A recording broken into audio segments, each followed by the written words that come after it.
All right. Good afternoon, everybody, and welcome. Fair warning, I'm here to start a fight. If you guys want to choose up sides now, feel free to do so, or you can wait until we start talking about some of these use cases. Anybody who'd rather have popcorn and watch from the sidelines, step outside and get you a snack and come back. We're going to talk a little bit about ethics and IT, and the thought behind this presentation is that a lot of us don't get any formal training in this. Many of us didn't go to college, didn't get some class on it. When I thought about doing this, I actually wondered if there were ethical standards for IT. I had heard somebody in the medical health profession, which is my line of business, talk about if you get in a situation, consult your profession's code of conduct or ethical standards. And I didn't hear another thing the lady said for 20 minutes because I was sitting there going, do we have one of those? Surprisingly, there are a bunch of them out there. And they range from programming standards where they're saying thou shalt not program inaccurately and all that kind of stuff to some other documents that are more broad, more general, etc. So let's get past the, sorry for the picture. I apologize. It's bad enough to see me down here, but it's even worse if you see me on the big screen. I'm IT director for a company called PermeaCare. We provide mental health services, what you would expect, psychiatry, counseling, etc. Have about 300 users, and they're very cognizant of ethics in general. Lots of nurses, and they have their own code of conduct, etc. And so what I thought I would do is talk to you guys a little bit about ethics in IT. First disclaimer, I'm not a lawyer. I don't want to be a lawyer. I don't even like lawyers. Any lawyers in the room? Oh, good. So, as a result, you're hearing from just a regular guy who has his own opinion. I'm not giving you legal advice. You'd be crazy to take legal advice from me, and I know all about crazy. So take it for what it is. Second disclaimer, can you guys read that? Or I hate to have to read aloud to you guys. Is it visible? Okay. The stories you're going to hear are fake, made up, etc., in spite of very similar. Those of you who work with me may recognize some of these people, but okay. So let's talk a little bit about what our buddy Noah Webster says, the difference between legal and ethical. There is a pretty significant difference. Legal gets all tied up with laws or rules. You know, we can talk about a legal play in football, for example, and so it's very codified. It's, until the lawyers get involved. And has that foundation in a clear set of rules. Ethical is a little more gray area. We're talking about those things that kind of make you feel icky. When you start to do something or you see somebody doing something and you kind of go, that just doesn't feel right. And it's more based on your own personal standards of right and wrong. It is, to some extent, relating to society's understanding of right and wrong as well. There are lots of things that are legal that, to me, don't feel ethical. You know, in some countries, they treat certain sections of their population very poorly because it's legal. Sometimes, just because it's legal is not a real good defense, in my opinion, for doing the right thing. And everybody who teaches ethics says just that. Do the right thing. That's all it takes. But in some cases, as we'll talk about, the right thing is kind of hard to figure out. So when I started researching this, I found the ACM, Association of Computing Machines. Those guys have been around since the 1970s. They have a list of ethics that they would like you to follow. Association of IT Professionals has one. It seems like every association out there that plugs something into the wall at some point has their own version. So my recommendation for you is to look at some of those, pick one you like in whole, or cherry pick from the different ones and develop your own style when it comes to ethics, because you've got to live with the decisions that you make. That's what it amounts to. So let's talk a little bit about some of the commonalities between those. You see this represented, and these are fairly generic. There's not really anything here that says this is for IT, because the same principles apply to the legal profession, the medical profession, etc. It starts with that high standard of skill and knowledge. Our responsibility is to continue to learn about what our profession does, how to deal with all the changes that come down the pipe every single day. But our responsibility also is to know when we don't know. And that's important. Part of being ethical is being able to say, that's not my area of expertise. And you may follow it with, but I'll learn it, or I'll go find somebody who knows more and see what they say, etc. So that has a double component of being really smart, but also being smart about what you don't know. Because in this profession, as you know, we can't know it all. Next up, do no harm. That's pretty simple to say, but man, is it hard to do sometimes. Especially when the users get out of line and come here, you. But it's also, our actions can harm somebody's reputation. If you see something in an email and you whisper to somebody else, you can do a lot of damage that way. You can get somebody fired real easily. Sometimes I've been tempted. And then there are other areas where it's, if you're writing software to control a device, a mechanical device in a warehouse, and all of a sudden you figure out that code will 1 out of 100 times injure somebody, do you want to hide that because you wrote the code, or do you want to do something about it? So those are the kind of things. Your actions and the results of your actions can do harm. And so an ethical person will strive always to do no harm. Adherence to principles of confidentiality and privacy. You guys know this. Privacy is one of the biggest issues we have. I can talk about it from the viewpoint of medical services and HIPAA and laws around it, but there's confidentiality of your company's data, even if you're not in the medical profession. If you're working for a sole proprietor, owner of the company, basically all that data that's on all those servers that you protect belongs to him to some extent. You could argue about some of it belongs to his customers if it's about them. And we know about all the breaches and stuff that get involved, and so I'm not going to hammer on that one too much. Respect for intellectual property rights. The internet has made it so easy to snatch a picture off a website because you think it's a cool picture and include it in your company newsletter, etc.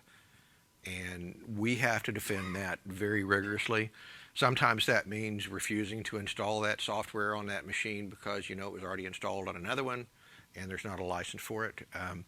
I actually had a fun discussion with a secretary once about that. She wanted me to come over and install it and then teach her how to use it. Didn't happen. Next up, transparency of actions.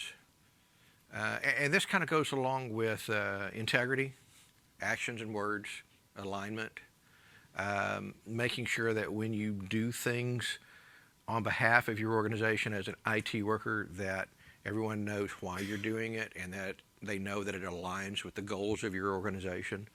And finally, promotion of ethics. It's not just enough to have your own concept of ethics and be rigorous about following it, but you need to put that out there sometimes. Maybe not in a presentation in front of a bunch of people, but as you go about your day-to-day work, if you have coworkers in IT, etc., to figure out a way to go, no, you really ought not do that. And so those are the basic core principles that you'll see in many of the documents that are regarding ethics. And by the way, I promise I'm not going to lecture to you for an hour. We're going to talk a little bit, and you guys get to do the interactive part, and then I get to referee the fight. There are two different types of documents you'll find before we leave this slide on ethics. You'll find a ethical standards type document. That's big picture, very generic terms like do no harm, etc. And then often you'll find a code of conduct. The ethical standards thing kind of governs thought processes, behaviors, etc., where code of conduct gets right down to actions. And those will be very specific items like don't steal software licenses, that type of thing. I tend to prefer the first version, which is the ethical standards. Not because it gives you wiggle room, but because it covers more cases. If I give you a list of 25 things to not do, I guarantee you there will be 26 and 27 and 28 there someplace. And as a result, we haven't covered everything. So we're going to look at ethical principles that are big picture type things, a little more generic, a little more unfocused, we might say, as we go on. All right, now the fun part, the icky part, that part where we're going to have differences of opinion sometimes, and we're going to see how sometimes ethical standards conflict with each other. I'm not going to tell you which way to go because I don't know in many cases, but I'm going to get you thinking about how you think through the process. So let's look at the first example. Let's say that during your normal work as an IT person, you discover an outbound email message. The email message is sent by a longtime employee within your organization. He's got a great work history, etc. Unfortunately, he's going through a nasty divorce right now, and he's mad at his soon-to-be ex about not being able to see his kids, and so he says, I'm going to punch you in the face. What do you do? I'm sorry? Is it a work email account? Yeah, you saw it because you manage the email system at your office, and so it was sent by your work email. Do you ignore it? Why would you even see that? I'm sorry? Why would you even see that? Oh, You were bored one day, right? oh, no. Any reason why I would even see that message unless I was like going through the guy's email? I can tell you from experience that we see stuff in our outbound email filter. Now, granted, it's usually within a PDF attachment, and we're looking for PHI, HIPAA type things. But work with me here. Don't get tied up in how it happened. Ethical dilemma right there. Why are you Right. That's a very good point. If we go back to the concept of privacy, don't be poking your nose in people's emails, right? Yes. I actually did go through this in a previous. See? The husband and the wife both worked for the company in different departments. They were emailing in their work email, ripping each other apart over custody of the kids. Wow. So it did end up, once we got wind of what was going on, other workers reported it, and we checked the logs, and we handed it off to HR at that point, because at that point it's like, one, you're abusing your work email, two, this is really an HR problem because it's conflict in the workplace, and at that point we stepped out of it as a department, like Right. let HR handle it. Right. So see how accurate this example I made up is? But It was like an obvious problem. right. So somebody else raised a hand back here. Was somebody else had it? Yeah, having somewhat of a law enforcement background as well as IT, this is something where, yes, the guy sends the wife a message. The wife has proof of this, and she can take it to the authorities, where we now have an audit log of it, where the authorities can come subpoena and grab that from us, but it's nothing that we need to be reporting. Now, if it said, I'm going to kill you, or I'm going to kill myself, that falls under different standards, but something as a threat like this would be something that I would see would be reportable to law enforcement. So you think this is enough to report? This is not enough. This is not enough to report. So you have a little scale of where it has to reach a level, a threshold, before you go, now I have to do something about it. Okay? All right. I'm sorry? Again, I mean, that's like me saying to you, I'm gonna punch you in the face when we get out of here, but it's more of a civil issue than it is a legal issue, I guess, in my case. Okay. Now, if she wants to take this to her attorney, to the police, she can, but it's nothing that we need to get involved in. Okay. So he's had his hand up for a while. Go ahead. Teachers, psychologists, they have a duty to report if they think that Right. someone is in imminent harm. It doesn't have to be life-threatening, but if you have a reasonable suspicion that someone is going to assault somebody, I mean, there are certain people who have a duty to report, and I don't necessarily think that we as IT professionals are exempt from that. You work in the mental health field? I don't. My No? wife does. Ah, okay. And I heard risk of harm to self or others.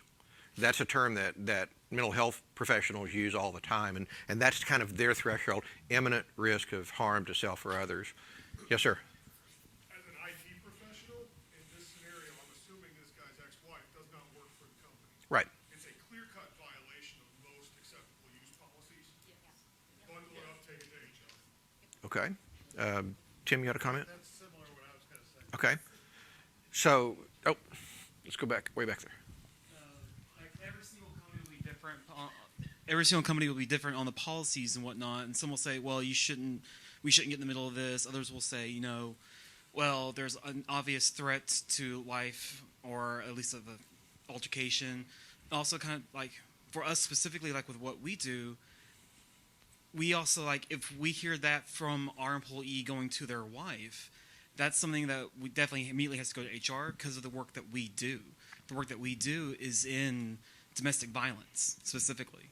So if our advocates have this attitude towards their ex Right. that we didn't catch earlier in their hiring, something we have to address immediately. Right. So you're out. You don't get to talk anymore.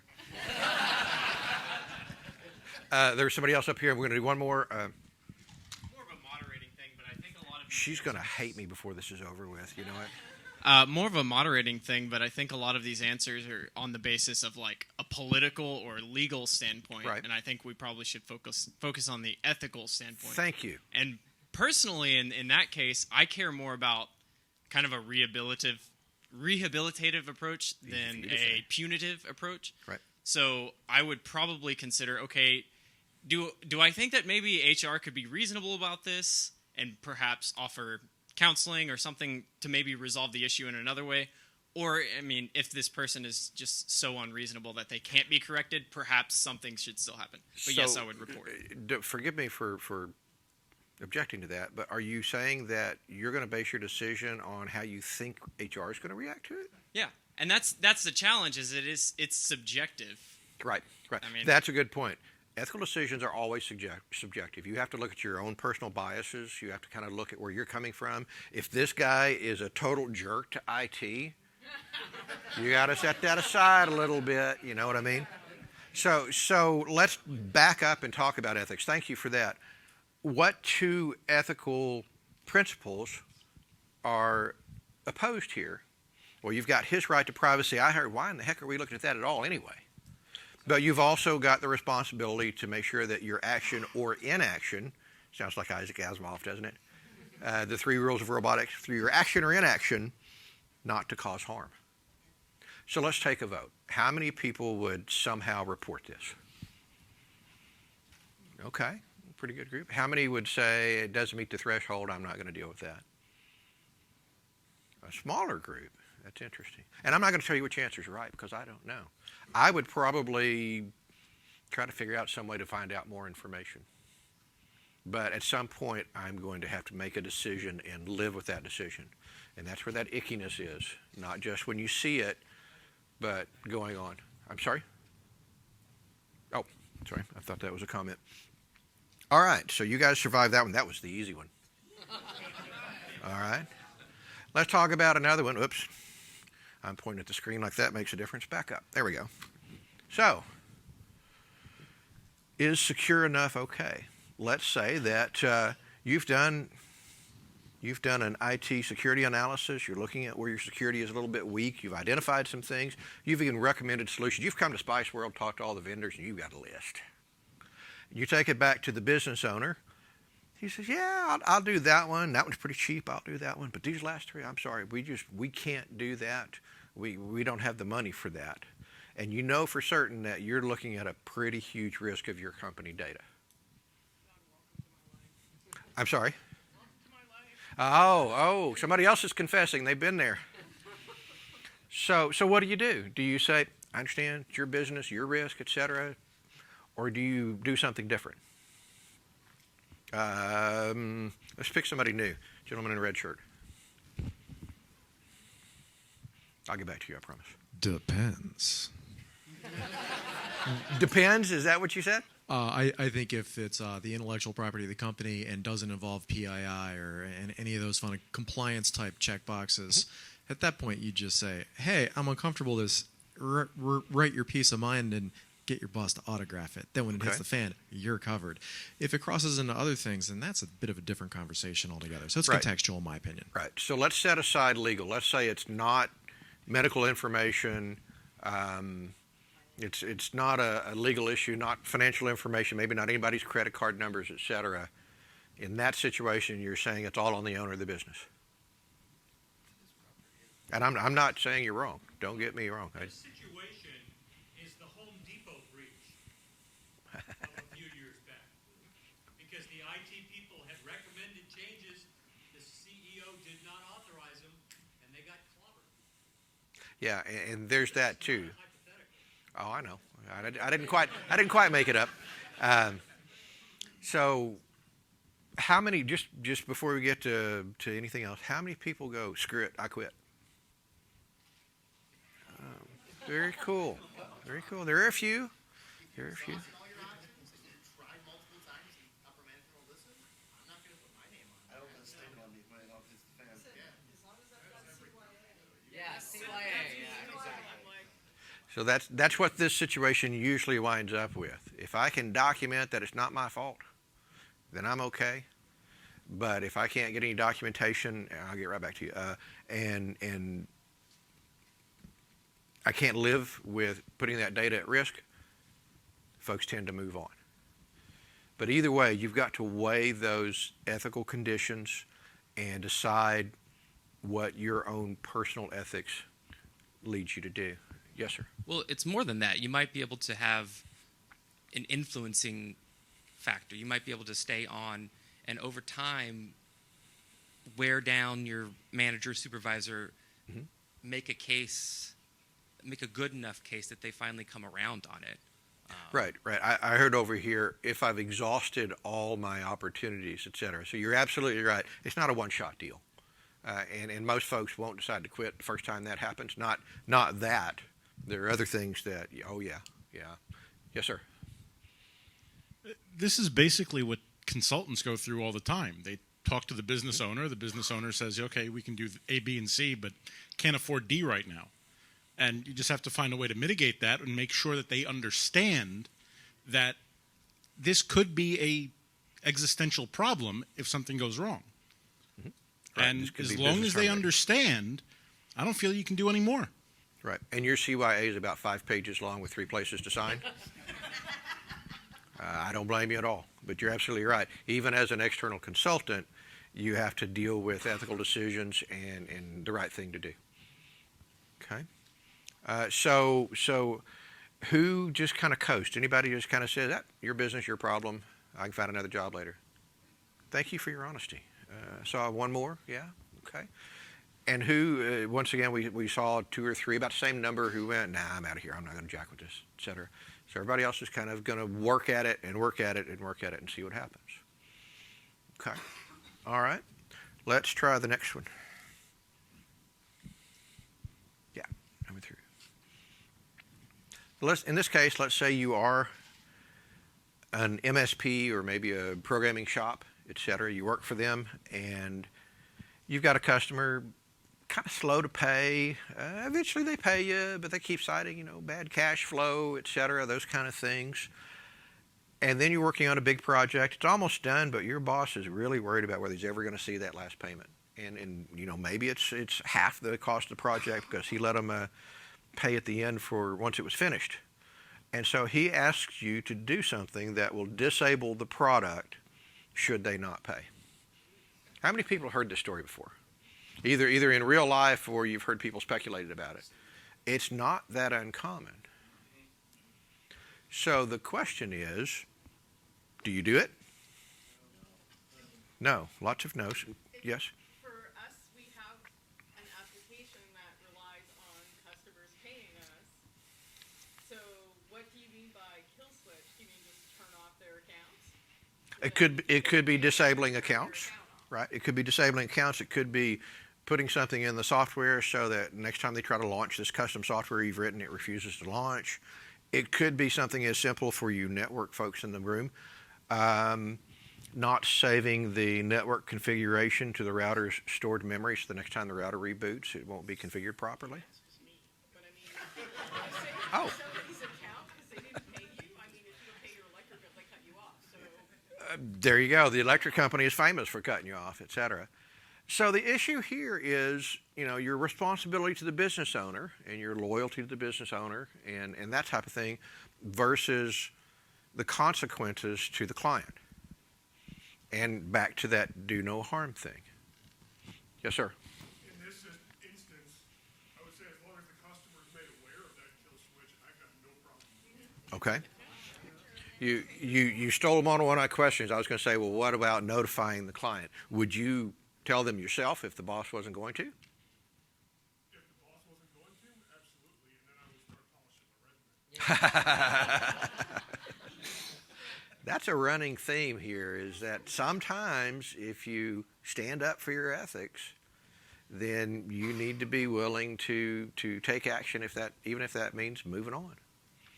Yes, sir. So I had one where they basically told us that as the job was being completed, that they couldn't pay us because the money they were going to pay us was being used for marketing.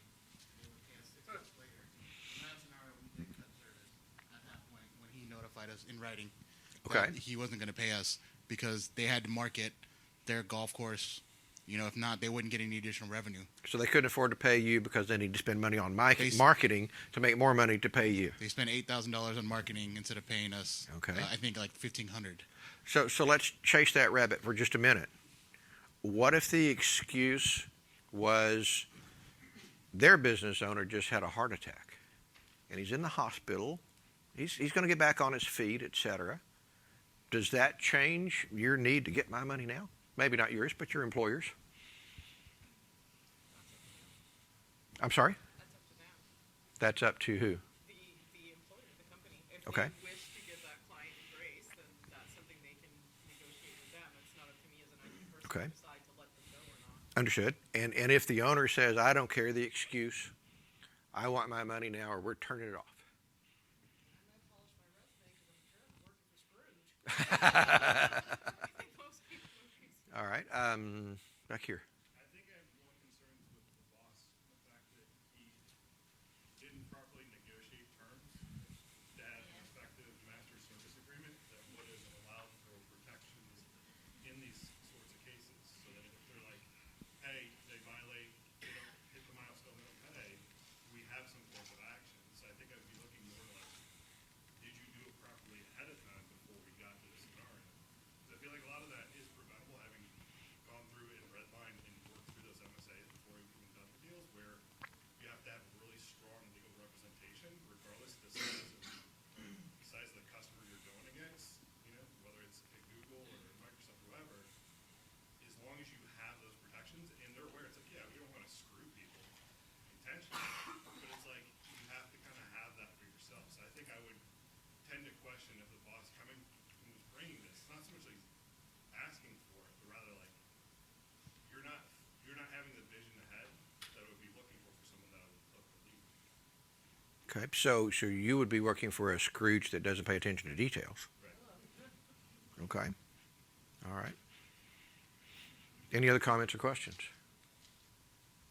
So let's take a vote. Oh, I'm sorry. These lights are killing me.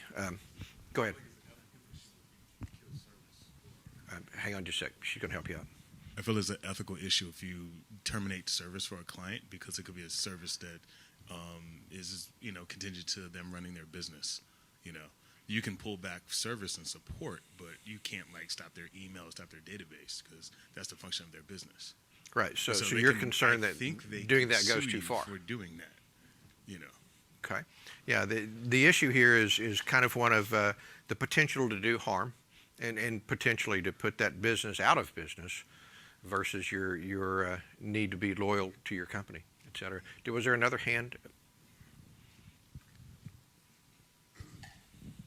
Sorry. So I did encounter this myself once at a previous MSP job where the CEO came to me and said, hey, terminate that client. And actually it happened multiple times because he wasn't great with customer relations. But with one of them, it was fairly simple. They were a very small shop. They didn't do much that it would cause harm. But the second time he asked me to do it, I knew immediately that there would be issues because it was a medical-based client. They did medical consulting stuff. And I knew that if we hard cut everything that we were supporting them on, which included their email and their remoting services, we could interrupt other services from their clients that would cause issues in legal battles. And at that point, I told him, I refuse to do that one particular job. Please see your person below you, our manager at the time. It's please see them and come back at me with an email.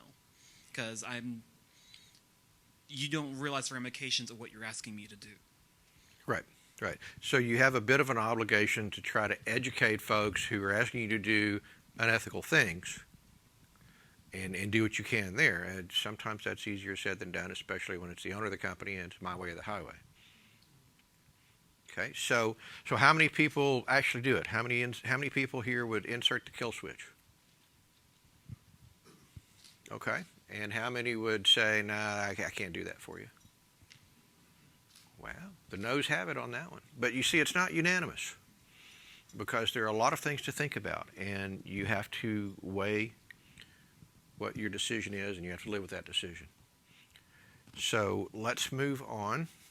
By the way, I had in the write-up for this presentation invited folks who had their own ethical issues to bring them. Did anybody do that, other than the ones we've actually identified by accident? You did? Okay, I will make time for you, I promise. Okay, and then we'll all listen to it. You're among friends, so feel safe. We will all listen to it, and then we'll tell you how you did it wrong. All right, moving on to case number 4. Let's say that the owner of your company is retiring. He's a single owner, etc. But he's said, I'm going to work part-time some, kind of stay active. I'm not completely getting out of the industry. However, he's going to sell his business to the current CFO, somebody you know and work with, and also an outsider who's going to kind of partner with the CEO to have the new business or continue the business after the current owner is gone. And then about a week before the retiring owner is gone, he comes to you and says, hey, do me a favor, take this giant hard drive and back up the data from my business onto that hard drive so I can have it. Anybody see any problems with that? Oh, yeah. Okay. I'm sorry? He's still working part-time. Right. He is a... Yeah, he hasn't said he's going to stay with the company. He's kind of tired of those folks. He's probably tired of the IT department to keep telling him no. And so, what's the risk here? What are you worried about him doing with that stuff? Stealing from himself? Once he sells it, it's not his. Right. But he's still in charge for another week or two, etc. It's dishonest. Oh, absolutely. Something knowing that you're going to steal it in advance. Right. Tim. Does he have a non-disclosure agreement signed? With himself? Oh, with the new purchasers. He may not be able to use that data with the new company. Right. Is he going to tell you that? All right. There was somebody else back here. I love it. 4 out of 4. 4 out of 4. Okay, the company not to be named. Right, the company not to be named, where higher ranking, in an officer position, where he was retiring, he wanted to take his whole physical laptop that was company owned with all of the data on it, and he actually went around HR and legal to that IT department and said, hey, can you do this for me, and just write this off the books. They actually ended up turning him in to legal and HR, and he was walked out instead of celebrated out, and not given any of the data, even his own pictures. All that was withheld from him because it was a company device itself. So was it about the data or was it about the hardware? it was about the data on there that he wanted. He could care less. It was an old Lenovo, whatever, but he wanted the data and the company information on there. Right. Okay. So once again, we have, it seems like there's going to be a more unanimous decision here, but you do have that it's his company, it's his data until he leaves? Yes, sir. Where'd she go?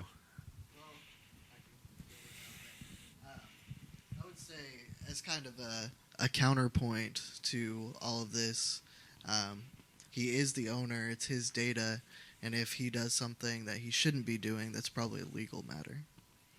Right, and so you're saying what he does with that data is his responsibility, not the IT guy who gets suckered into actually copying it for him. And then whoever buys the company next, if they have something to take up with them, they can take it up in court. Yeah, just think if it fell apart, like the deal doesn't go through a week later, right? You would have done all this work, I'm not going to do it, but suddenly it would have been And suddenly he's still your boss. so I'm sorry, go ahead. Well, I was thinking, like, if, because he's still working there, like, just maybe leave a paper trail somehow that says, like, okay, or if you have, like, a log and say, okay, on this day, I copied all of this stuff for this guy, and he took this drive, so that if, like, somebody comes back later, you can be like, he still worked here, and he asked me for this stuff, and then it's like, you know, if you did something with it later, but I mean, paper trail, definitely. So does the fact that one of the buyers of the company is the CFO that you know and who've worked with and is soon to be your boss make a difference? Okay. All right. What if it was a few of the files instead of all the files? Does he have right to any of this stuff?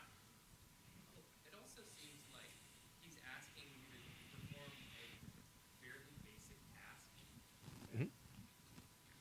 Conceivably, he might be able to do himself. True. And if anybody in IT can't do this, you need to go to work in HR. Okay. So you're right. So would you recommend instructing him how to do it and going, there you go, buddy? I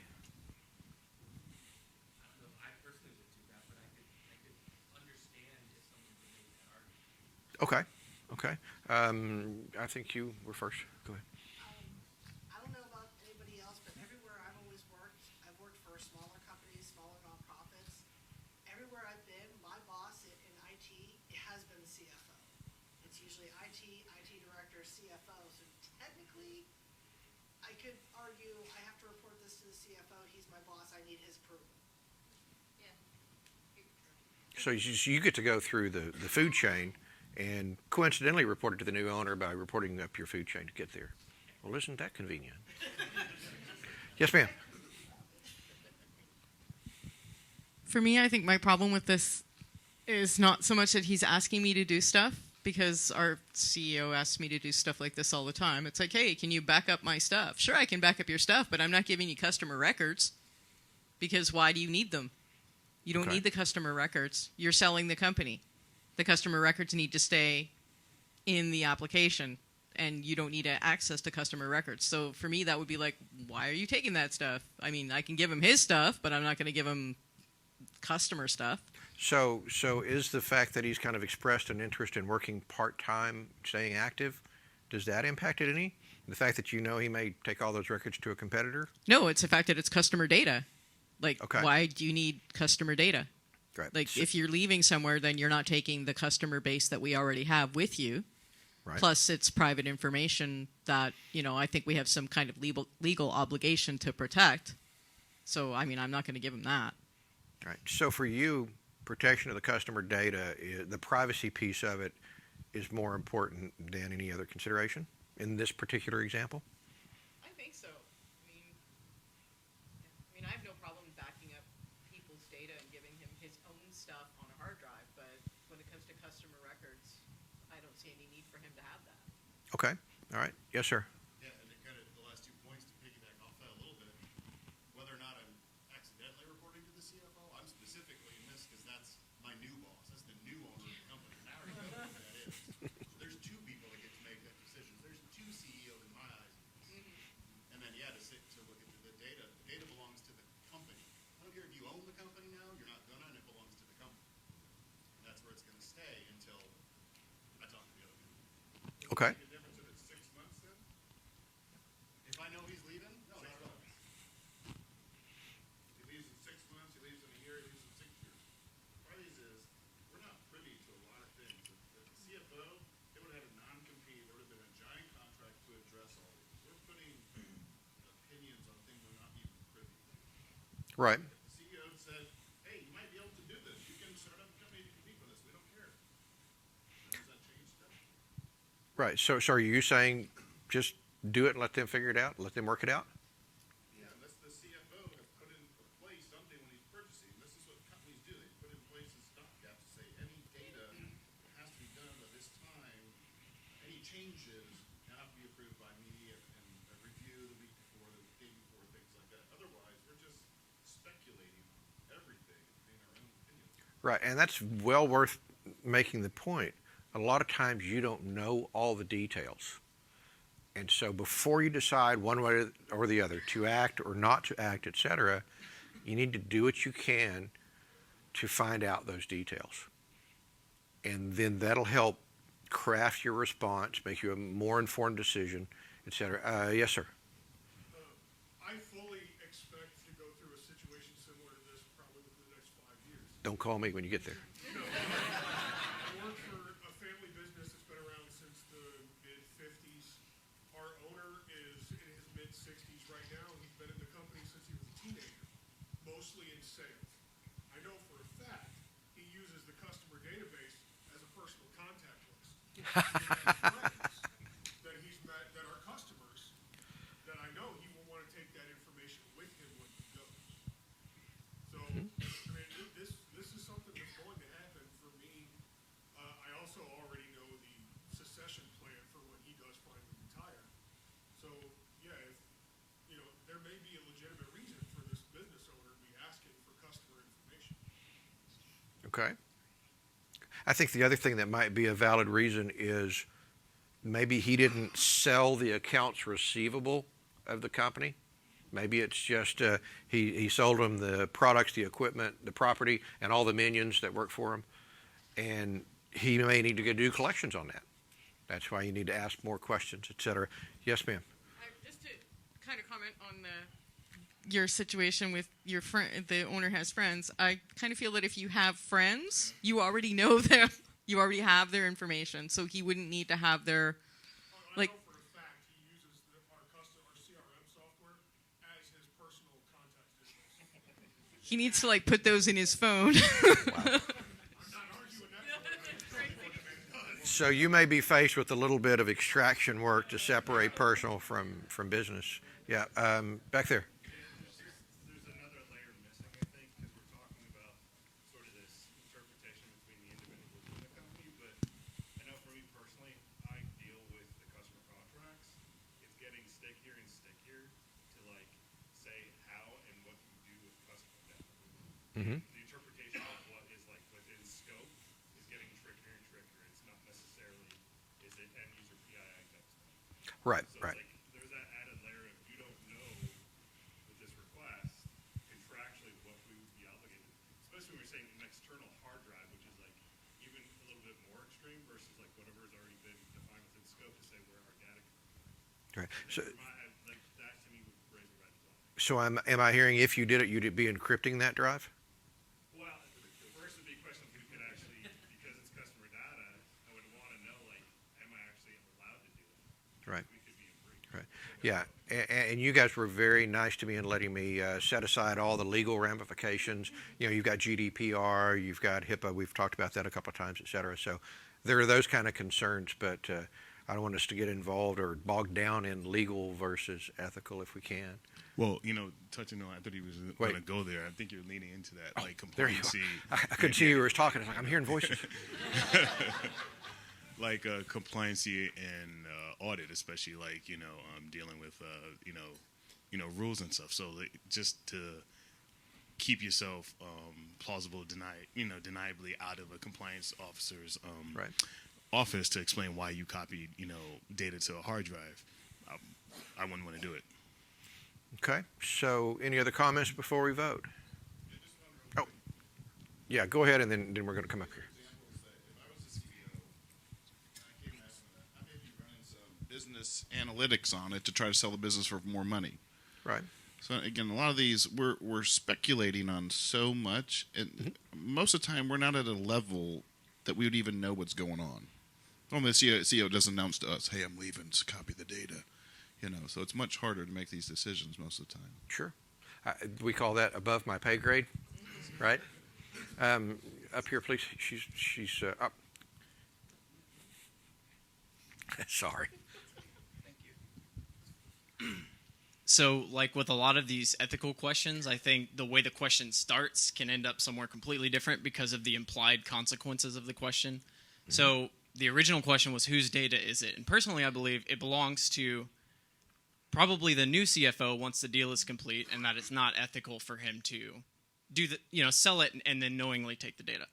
But that aside, I take issue with some of the answers of like, do it, but leave a paper trail, because the consequence of that is going to be that maybe this guy ethically can get away with stealing that data, in my opinion. Creatively but perhaps, acquiring is what we call that. Yeah. So, but the problem is what if you helped get this guy that data and you left the paper trail, but maybe he ended up leaking customer information because he's careless. Now you have a new ethical dilemma, and that's why I don't think it's okay to, still help with the situation, but just leave a paper trail. I would have to outright say no in that case. So sometimes documentation alone is not enough. That's fair. Any other comments? Sometimes documentation is not a good idea, is what you're saying. All right, so, yes, sir.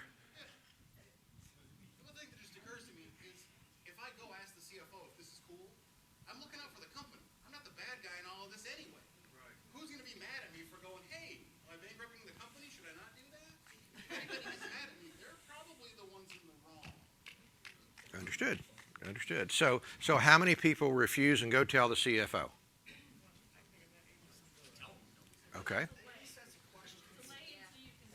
Oh, wait, there's a qualified yes here. It's a yes, maybe. A delay. I wouldn't just do it. I would first off go and talk to the other. Okay. So you're not going to refuse. You're not going to do it. You're going to investigate further. Interesting. That'll be the email. I have completed the task you requested of me by copying all this data to this hard drive. Please come and pick it up at my desk. And CC 23 people. Yeah. So who's going to do it and say he still owns the company until he leaves, et cetera? Anybody want to do that? A couple? Okay. Yeah, okay. The rest of you can see them afterwards outside. Take care of that. No, I'm not saying you're wrong. That's not what I'm doing at all. But you can see how decisions we make are not always black and white.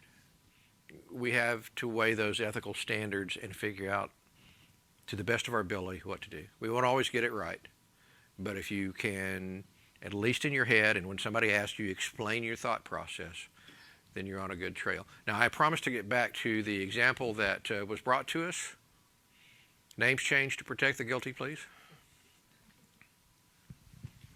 So a situation came up where we got audited from a third party, totally not associated with any of us. They came in and said, hey, let's offer our services to y'all. Let's do an audit for y'all. We're like, sure, that sounds great. We don't have to pay for this audit. Amazing.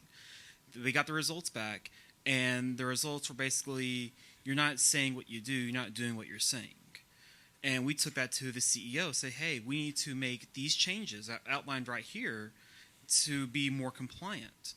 The response back was, oh, we heard from our auditor that no one will ever look at that, so we're fine. And our CIO at the time asked for that in an email. He's no longer with our company now. The CEO blatantly refused to put anything in writing for any of that. So anyone who's now in the position of CIO with us has their ass on the line if that audit ever goes further. Mm-hmm. How do you get the CEO to give you that email to get so that you're not the one who tried to do, like you tried the best to fix the problem, but in order to fix it, like the CEO would have to say, oh, I'm sorry guys, we were bad, we didn't do this correctly, but here's what we're doing to fix it. And she doesn't want to go. She wants to save face and not do any of that. Okay. Like, what do we do? So first observation I have for you, my business, not because we're bad or do wrong things, gets audited all the time. We're funded by the state. And the rest of you here who are in the same line of business, you know what I'm talking about. It's audit after audit after audit. The worst thing you can do in one of those audits is have a policy, a procedure, a rule, and then not follow it. And so the question is, did the results of that external audit result in rules changes, or are we talking about ignoring the results of an audit that was not mandatory? So anybody have any advice for him? So I have found myself in several situations where people say things in meetings and they won't put it in writing. There is nothing wrong going back to your desk and typing that person an email and saying, hey, I'm just following up that we discussed about these things and these were your points. We spent millions of dollars on a packaging line. It was a terrible decision. I'm going to toot my own horn and said I told them not to do it, but they did it anyways. So in that final meeting where they made the decision, I sent that same follow-up email, and I said, hey, we talked about these points. I said this. These people said this. These are the things that you need to know.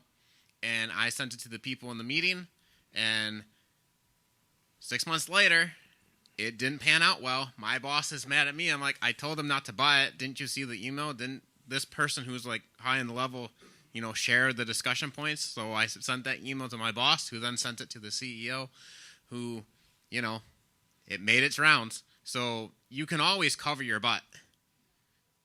So did you send the I told you so message and email too? No, I played nice. Good decision. I've learned over the years how to play the game, and I think I'm good at it. Chris, am I good at it? Okay, you're fired. All right. Anybody else have any comments on this? What do you do when your supervisor wants you to blatantly ignore results of an audit that point to problems? It kind of goes back to that example before that we were talking about. Yes, ma'am. It's just the same. I do the same thing all the time. I'll send emails and say, this is what you asked me to do, or this is what was reported that we should do. Here's all the data. Here are my recommendations. Please let me know how you would like to proceed. Send. That begs an answer back, so you have an answer. And then if they say, well, why is this? You say, well, I asked you for your input right here. I've written a couple of those that start with confirming my understanding of our conversation. I've done that too. Yeah. Okay. Yes. Coming out of like nonprofit and also work with nonprofits that work with mental health. If they're going to ignore an audit right now, I mean, I hate to say it again, but maybe polish the resume, because if they're going to ignore this audit that says that you are deficient, how much longer are we going to be open? Because if this was a state audit or like any kind of federal audit or financial audit, if the stuff's not done, they're going to come back. You're going to get deficiencies. You're going to get fines. And how much longer is this corporation staying open? Is she, CEO, ignoring these because they are intentionally running the business into the ground and they're looking for another opportunity? I think that's called resume generating activity. Yeah. All right. Any other comments? Yes, sir. So if they decide to ignore the audit findings, they are accepting that risk. So what you need to do is, if you have the documentation of those findings, you write up the report, you write up the results of what was done to fix those, and you publish it. And that's that. They own the company. They choose what to do. I don't think a lot of us are really in the position to make huge changes like that, telling the CEO what to do. So a lot of times you just have to roll with it. That's a good point. At a minimum, you've got documentation responsibilities to inform them of what you see as the consequences of their decision, but at the same time, you may not see all the factors that go into their decision, and that's where you give them the opportunity to explain their thinking, possibly. Way back there, I see something, yeah, back there in the sun.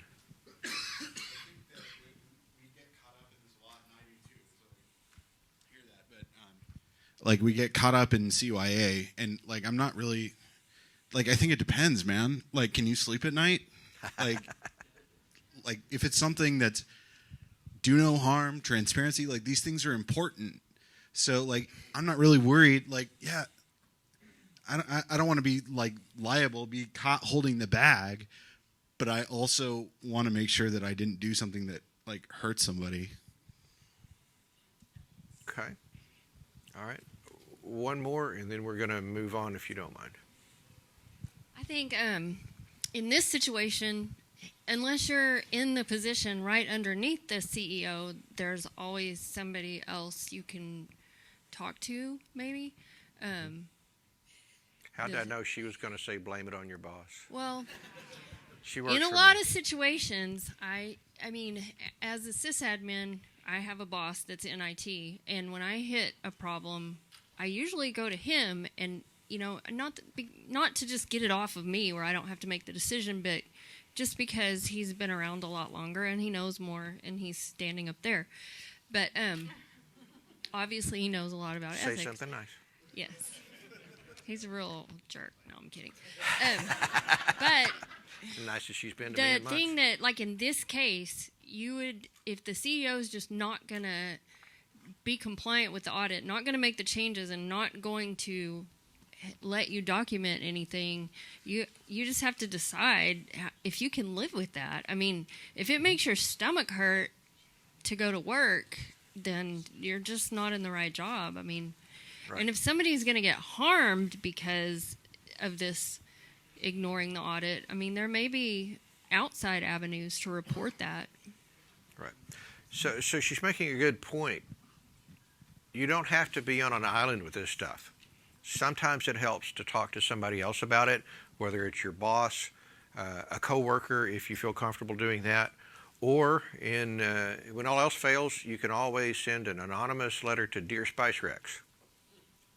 Okay, you've probably seen the articles published about, I don't know what to do, et cetera. And it's not just ethical questions, but career advice, et cetera. But remember, you don't have to figure this out all on your own. I want to get through.